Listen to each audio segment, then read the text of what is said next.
There are 60 million patients with mental health problems living in US and Canada every year. More than 40 million of them do not receive any care for their problem. When someone has focused on their mental health in a positive way, they're able to make better decisions, they're a little bit more clear, overall happier, they're able to retain employees for longer. There's so many benefits that trickle down. This is what they call it, the fourth wave of the pandemic. The mental health part of it is going to be the biggest storm that we are going to face in the coming months. Finding the right therapist is similar to finding the right life partner. It's someone that you're going to be probably more vulnerable with and that you're going to need to be comfortable to open up to. It is useless to think that one person can do everything. Mental health is health.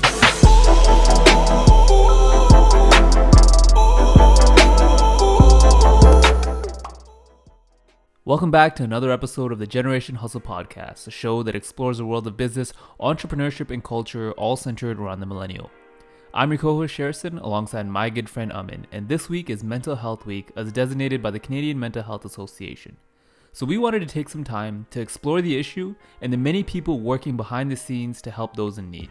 Episode 43 is with Mohsen Omrani and Sarah Rennick. Mohsin is the CEO and President of OPTT, a digital health startup that provides behavioral health providers the tools to build an affordable online mental health clinic powered by AI. Sarah is the co-founder and CEO of Alli Therapy, an online therapy portal for parents when they need it in the way that they need it. The need for mental health professionals has been on the rise for decades, but has now skyrocketed due to the ongoing global pandemic. Credible, reliable online resources help tackle this issue while navigating the tech landscape to extend their reach. So how did they do it? We speak with Mohsen and Sarah about their respective journeys in the field of mental health. They detail what led them to studying the brain, how their companies are solving the next crisis we're currently faced with, and what you can do every day to address your mental health concerns. We hope you find this conversation insightful, informative, and most of all, helpful. Awesome. So we wanted to start off with just kind of the topic of mental health because that's kind of the realm that you guys are working in. So kind of before we get into the specifics and the detail, we wanted to talk about just the culture shift around mental health and how the subject has been very touchy with employers and employees alike. And so in recent years, we've noticed that, the conversation around it has really changed. Sarah, can you speak to kind of the culture shift around the mental health ideology and how that's kind of evolved over the years, especially within the last 10 or so years? We've noticed a lot of companies place a lot of focus on it. So Bell Let's Talk started that campaign. We have a lot of apps like Calm or Headspace that are kind of flooding the market to address some of these things. And also companies like yours that are kind of helping that battle. So can you speak to that shift that is currently happening or has happened? For sure. I think there definitely used to be a really big stigma around mental health, and seeing more and more people open up about their own mental health journey and kind of how support services like therapy have been able to be used for them almost as like a personal development tool. I think we used to always see therapy as this tool that you would kind of reach out to if you were in crisis. And more people are using it to kind of improve focus, make better decisions at work, be a little bit more clear. And I think it's really neat to see that shift. And there's so many platforms now that have made mental health so much more accessible. It used to be kind of something that people would use by doctor referral, and it wouldn't be something that they would reach out to on their own regard. So I love seeing that shift in people being able to kind of see mental health in that way. I kind of see it shifting almost as though we used to look at fitness and seeing a personal trainer as something that you would only do if you were in a really bad spot with your health. And I think now more and more people are looking at those services and kind of reaching out to them more proactively. And I kind of see mental health shifting in that way, where more and more people are going to see it as a tool for their personal growth. And it's going to become more and more normalized in that way. Because it definitely has similar benefits in that we should be prioritizing our mental health in a similar way that we do our physical health. I like that you mentioned that. It's almost as if kind of getting a prescription for a therapist or something like that was like a barrier to entry that tech kind of solved with kind of these explosions of apps and websites that help. And so now people are able to take it more seriously almost because they have that access to it. But along that same line, Do you have any ideas as to why you think people have been historically avoiding those conversations?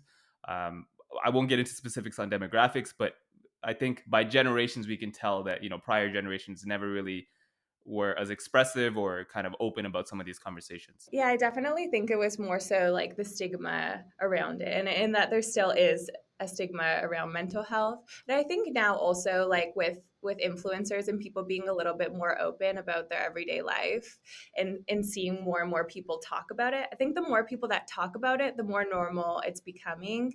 And I love seeing things like Bell Let's Talk and about companies really being more open about it. I think that's probably the main difference, is that it just was something that was never talked about. So it kind of became this taboo topic.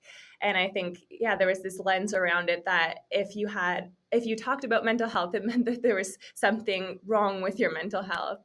And I think that, yeah, now a lot of people are seeing it more proactively.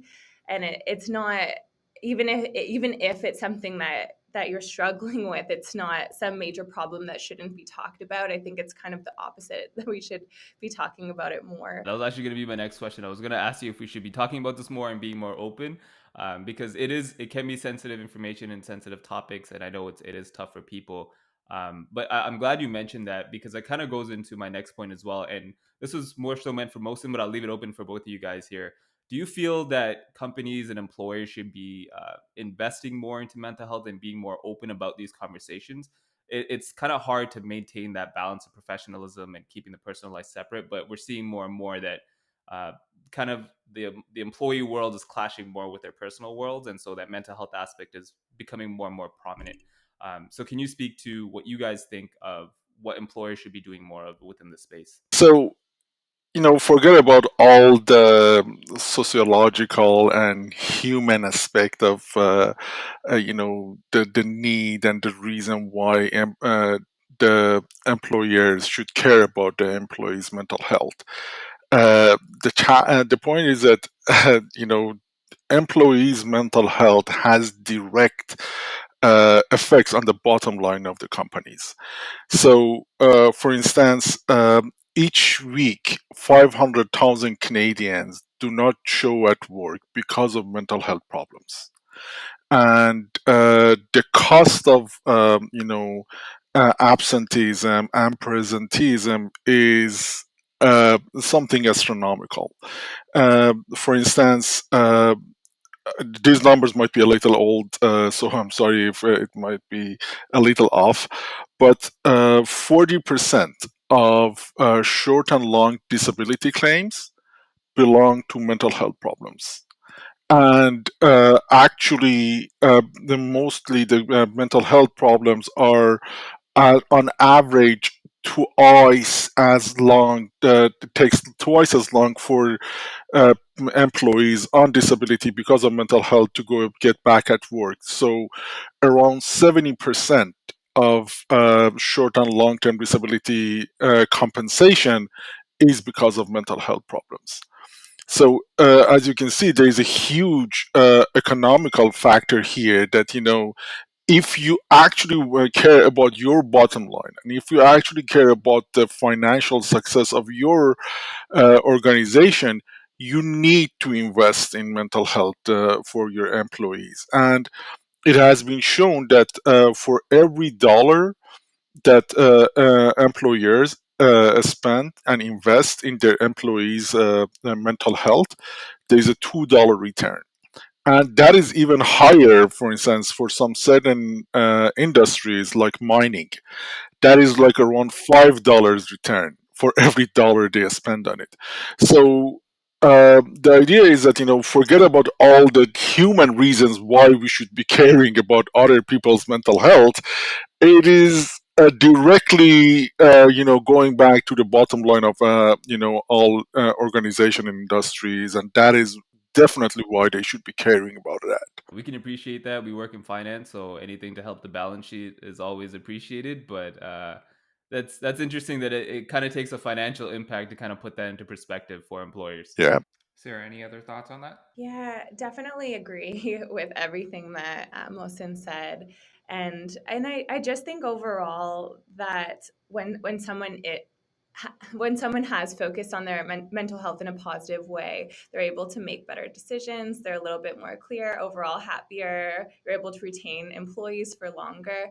There's so many benefits that trickle down. No, that's awesome. So, you guys have now both obviously entered the mental health space with Opt designing care plans for, with the power of ML and AI, and Alli connecting parents with therapists to help address their mental health needs. So, could each of you describe why you ventured into the mental health space first off, and then at a high level describe how your solutions are helping address the key challenges experienced by your users? Well, my story is a little, uh, you know, uh, all over the place. So, when I was in the medical school, I was always interested in solving the brain, right? So I was hoping that, to learn how the brain works and how, it doesn't work in the diseases and how we can fix them. And that is why I started doing a PhD in neuroscience after I finished my medical school, and I did a postdoc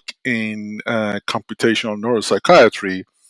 And in the middle of my postdoc, I became disillusioned that the brain is not going to be solved anytime soon. And we are going to we are have a long way before we can actually uh, get into solving the broad brain problems from a more cellular, molecular, and interventional techniques. But at the same time, my wife has been doing something amazing for many years.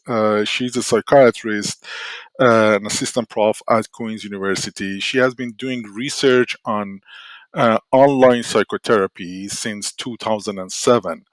And it was a smart intervention, and it had very amazing outcomes. And I thought about this and said, okay, well, it is not a fancy way of addressing a problem, but it's actually something that is helping and it's solving the problem. It doesn't We don't need to necessarily have medications to improve a situation. There are other ways that you can improve them. Then and we know it works, let's invest in that. And that is how I felt that with my wife's research expertise in the clinical background and my expertise in evidence based and basic science research, combining the two, data science part and the clinical part, we probably can make um, a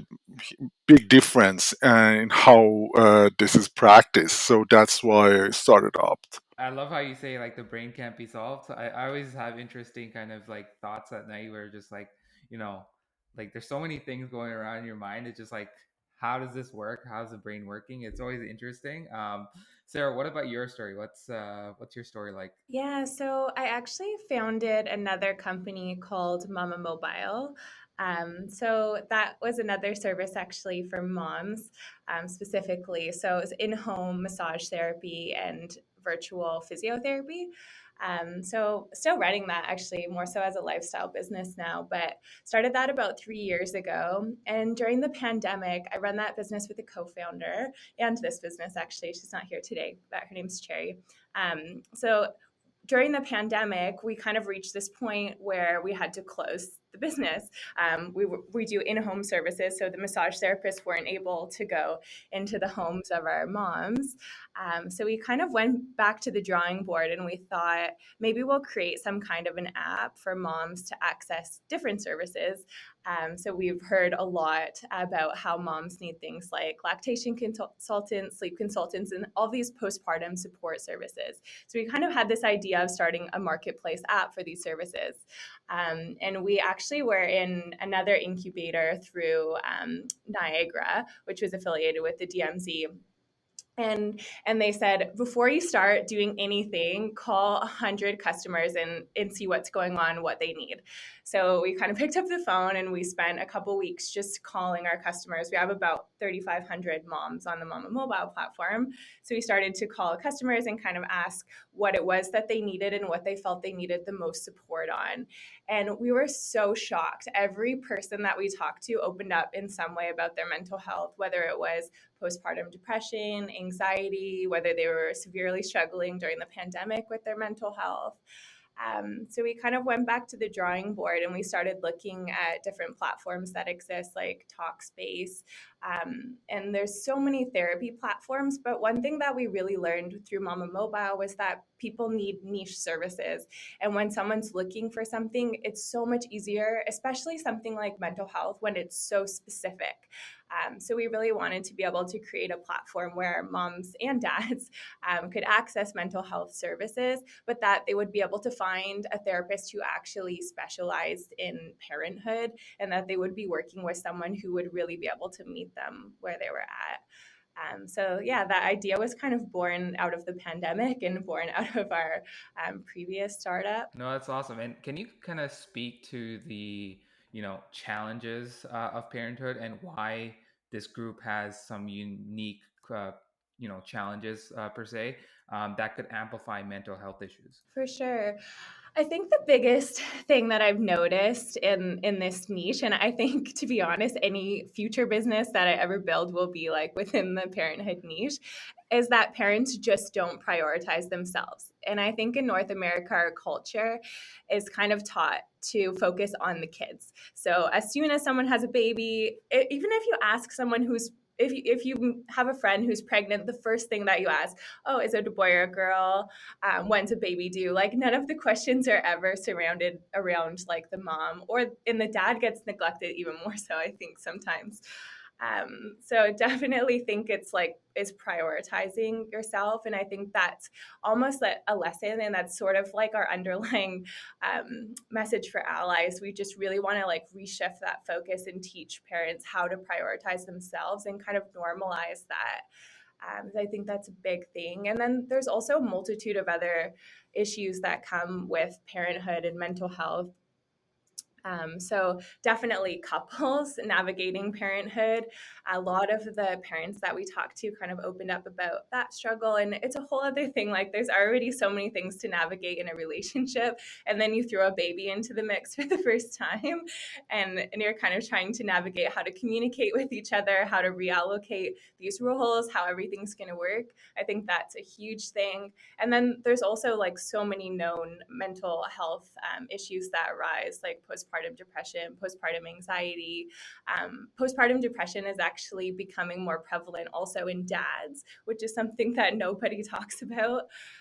So definitely a lot of things kind of come with that, but it's a lot to navigate. And I definitely think that having a bit of mental health support kind of just adds another tool into a parent's toolbox to be a little bit more clear, similar to what we talked about with employees, like being able to make better decisions, having a little bit more mental space to kind of think about how you want to react to something instead of just quickly reacting when an issue occurs.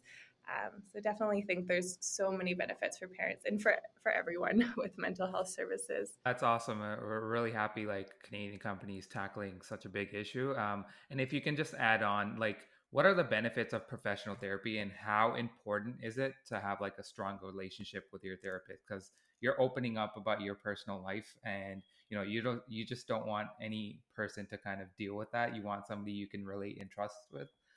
So how important is that, and what are the benefits of therapy? I kind of see finding the right therapist is similar to finding the right life partner. It's someone that you're going to be probably more vulnerable with than you would with your partner, and that you're going to need to be comfortable to open up to. So when we built Alli, actually, that was one of the things that we had in mind, and it was kind of top of mind as we were building.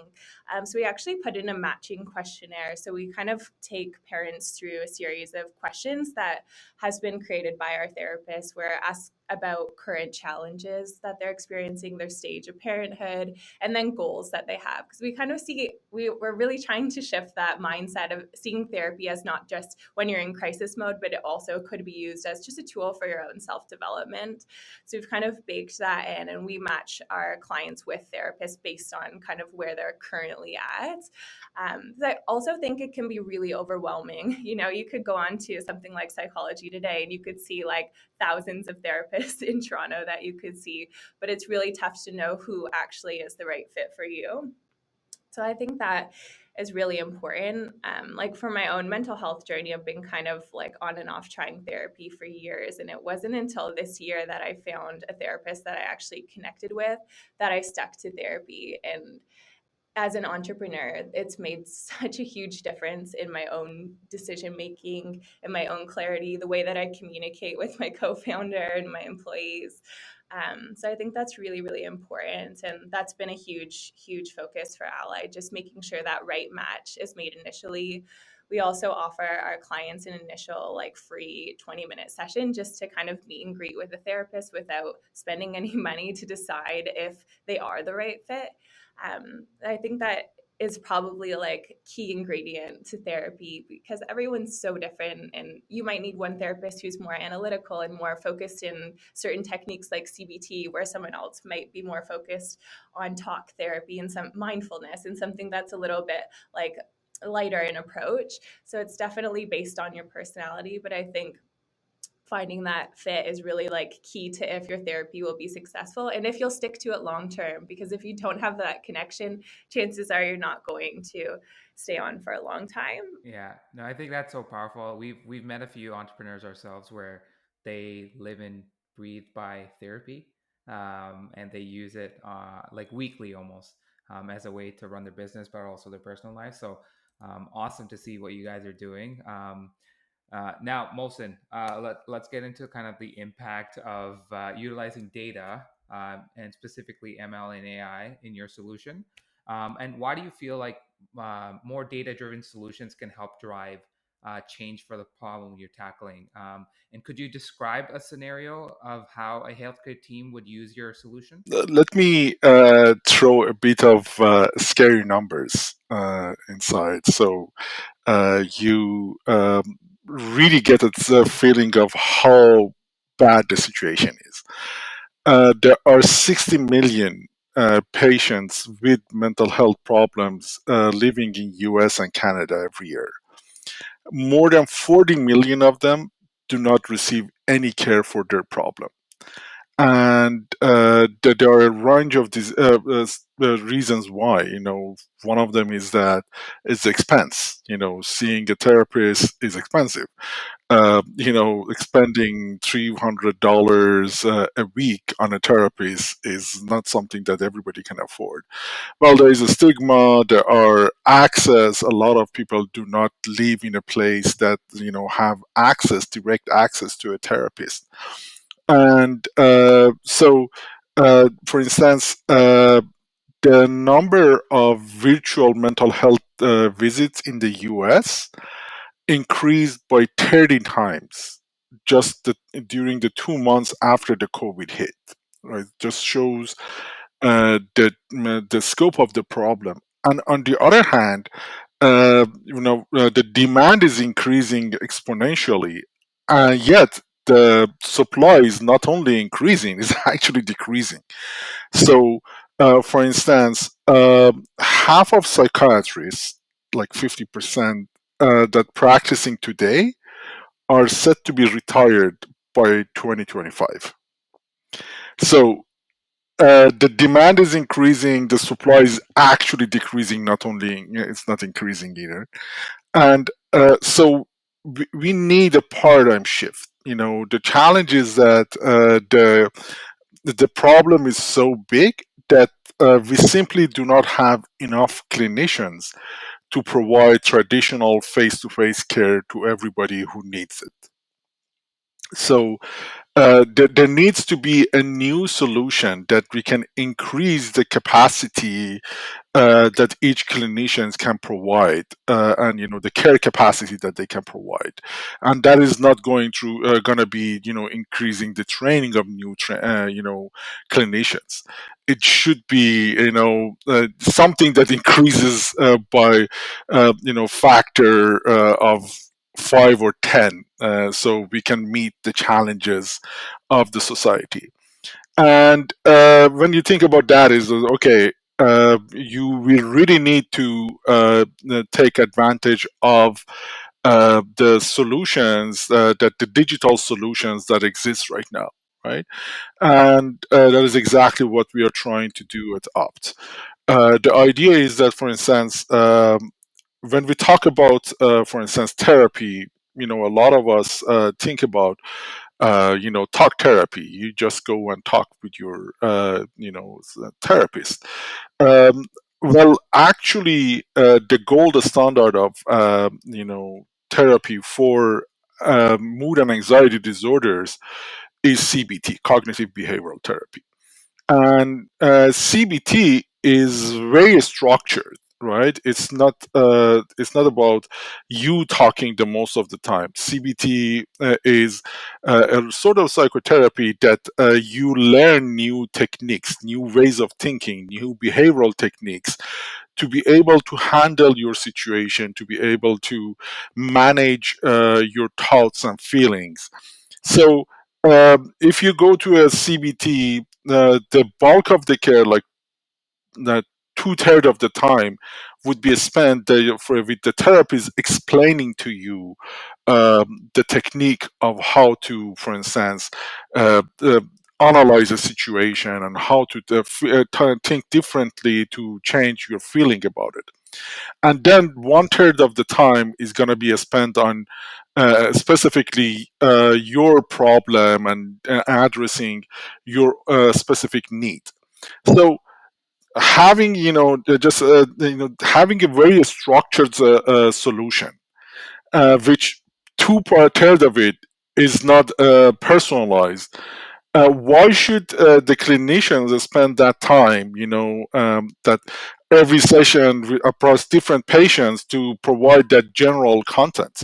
That is exactly what we are trying to do with, the our pre-designed modules. So the clinicians would assign them to the patients. Patients go through them on their own time. They would do, for instance, a homework, and the clinicians would only spend time on the homework and provide personalized feedback. This way, they can handle 3 to 4 patients in 1 hour rather than just one patient. Okay, so that is one way of addressing it. The other challenge that now we talk about the data is that, uh, you know, uh, I talk about it, again and again, that mental health is health. And like, just imagine, going to your family doctor's office, with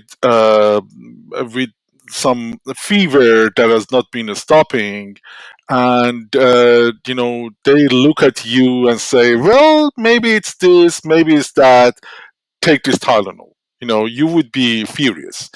The challenge is that,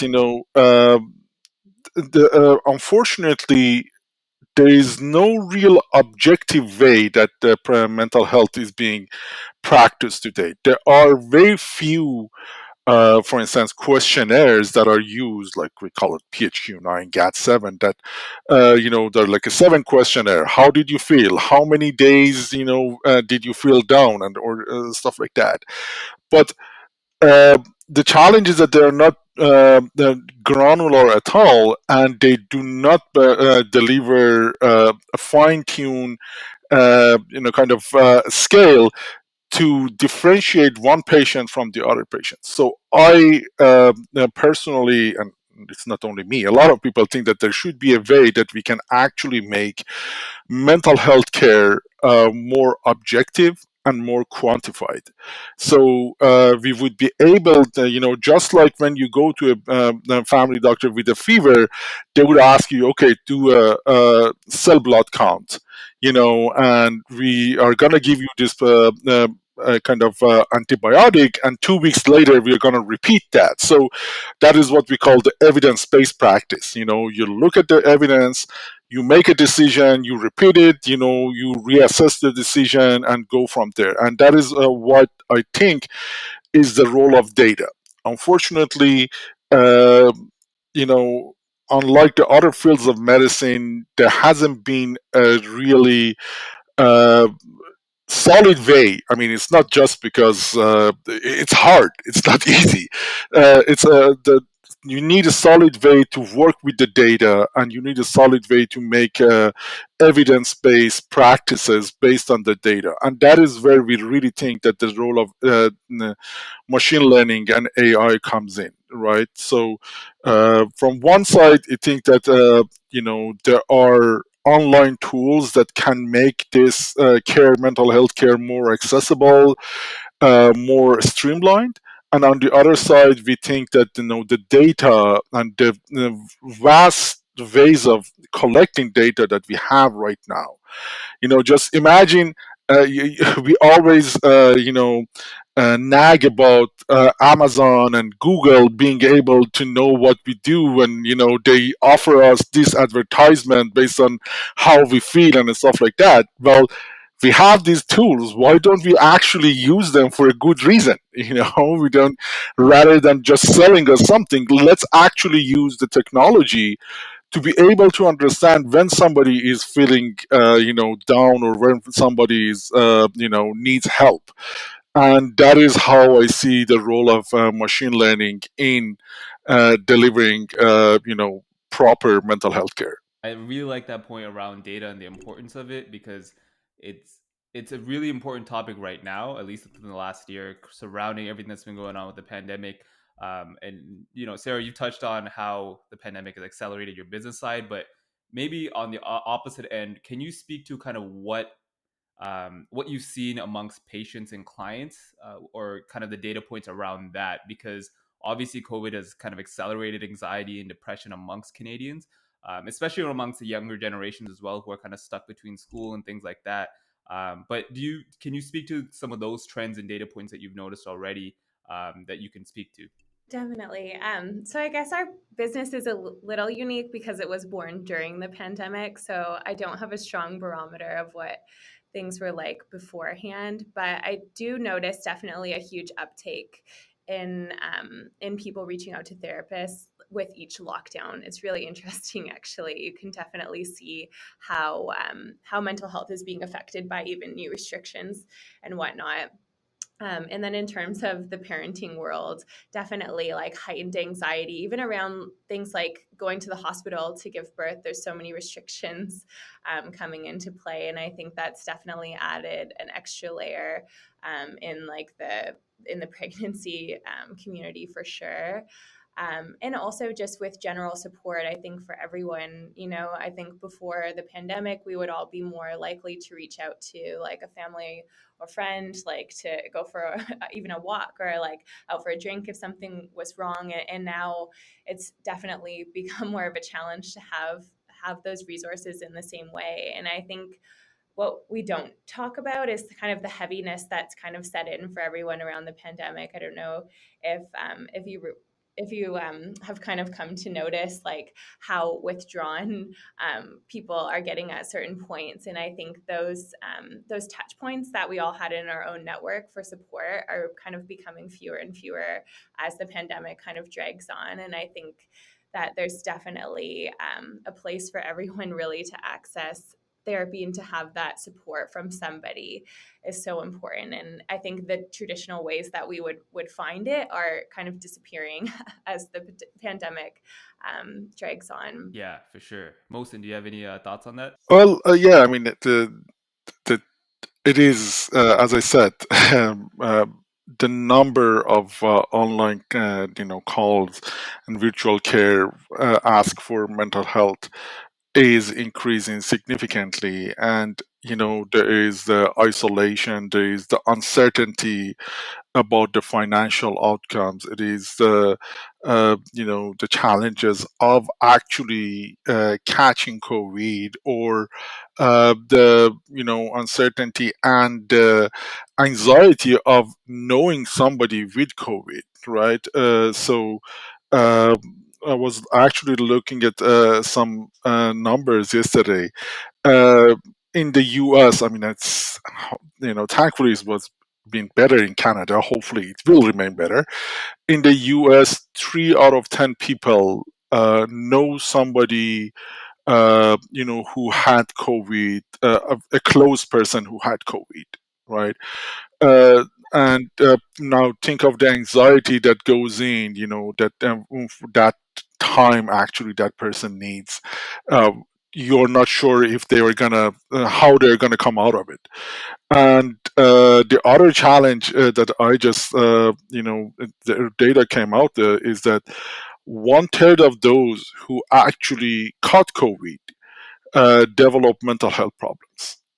Now, think of the numbers. I don't remember what is the latest number in Canada, but that number in US is like around, I think, I don't know, is it 50 to 100 million? I forgot the latest number.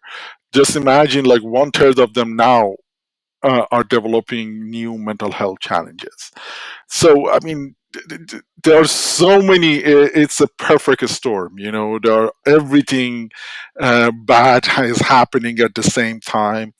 And it is important to remember that this is not limited to the time of COVID. Usually when something, a catastrophe like this happened, the ramifications goes way beyond that time. Like, for instance, looking at Katrina in New Orleans, the rate of you know hospitalization because of excessive use of alcohol and substance use was increased 30% even 4 years after the Katrina. Right, so it's not something that okay, we dealt with it, it's done. This is something to stay here. This need is just gonna expand, and this is what they call it, the fourth wave of the pandemic.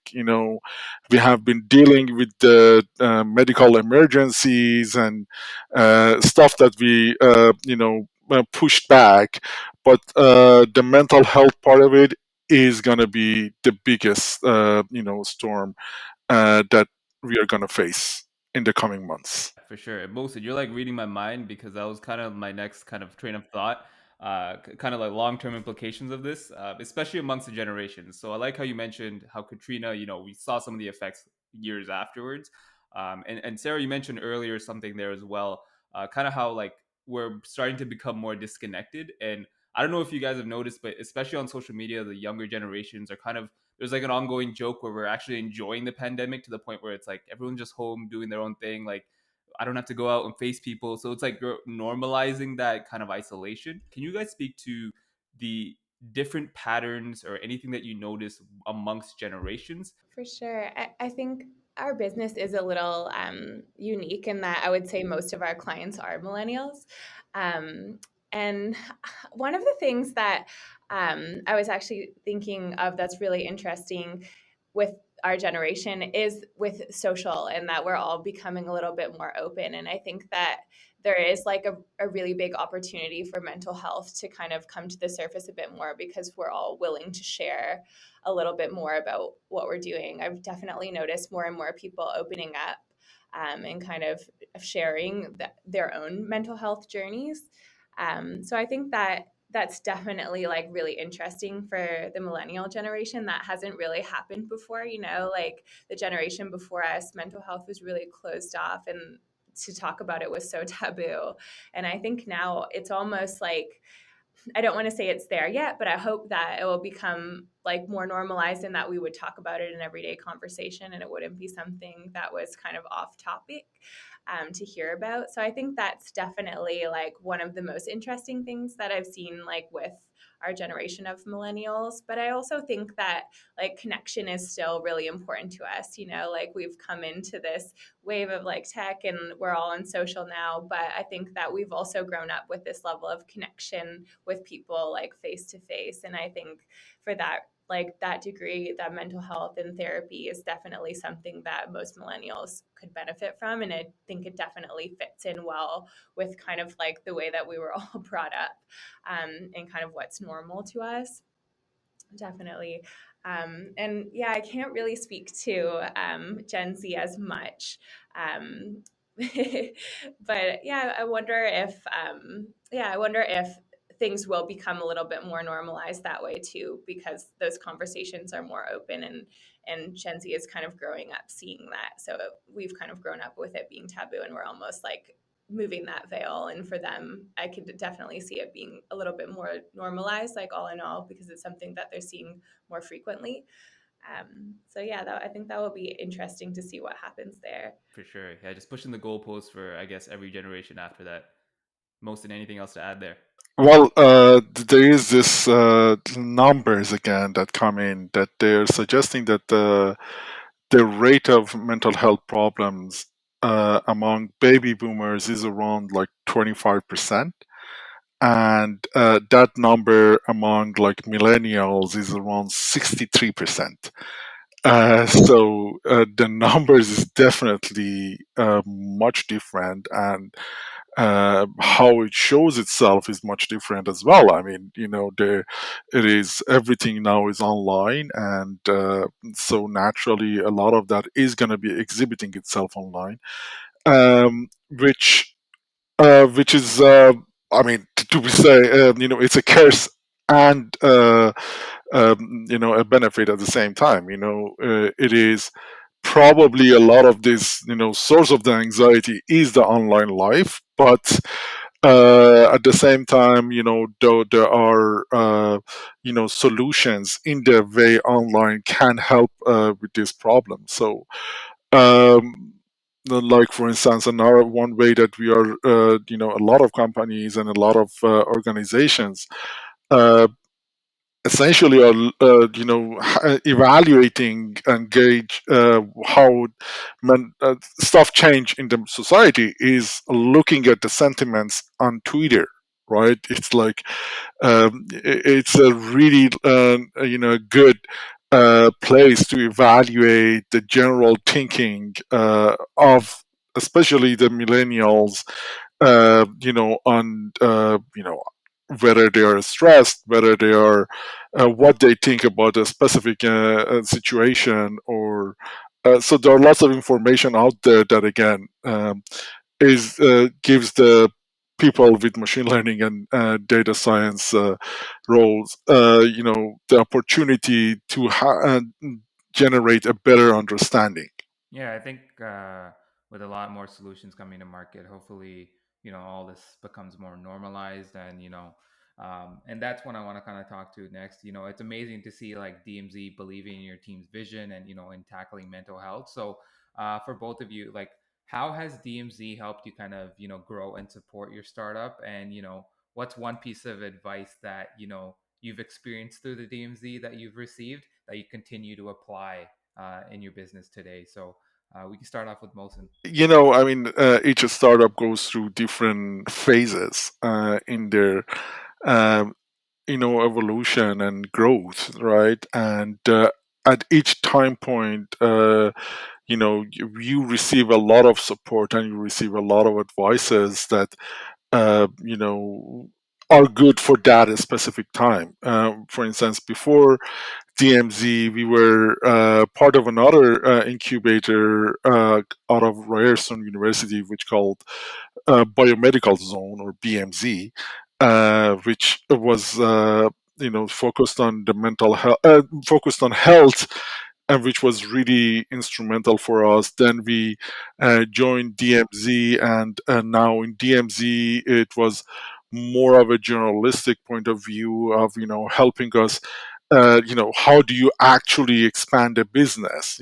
How do you organize different things? How do you raise funding? So those are the stuff that we really learned from DMZ, and we felt that they are uh, a good partner for us, to help us navigate the next stage of our growth as we are going through them. So, um, yeah, I mean, I think that is DMZ's vision. I really appreciate how what they have been doing to us.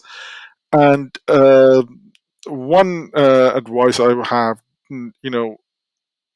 you can see the difference. Obviously Sarah has a lot more business experience than me. I mean, my background is more academic and research, and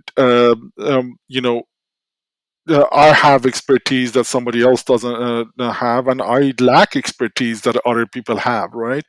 So it is useless to think that one person can do everything. You know, this is something that if you want to build something lasting, you need to build a team and you need to receive as much advice as possible. That's how I look at this. It's like surround yourself with experts in different fields. Don't try to build the wheel. Like again, this has I learned through years. It's not that I came in with this vision, but I think what I learned is to try to find the best experts in each specific field and try to use their expertise to improve what we're building. Sarah, yourself? Yeah, it's kind of interesting because I had an experience building a startup without the DMZ. And then this time we've been with the DMZ basically from the inception of the idea. And I would say the biggest difference is just how quickly you can accelerate.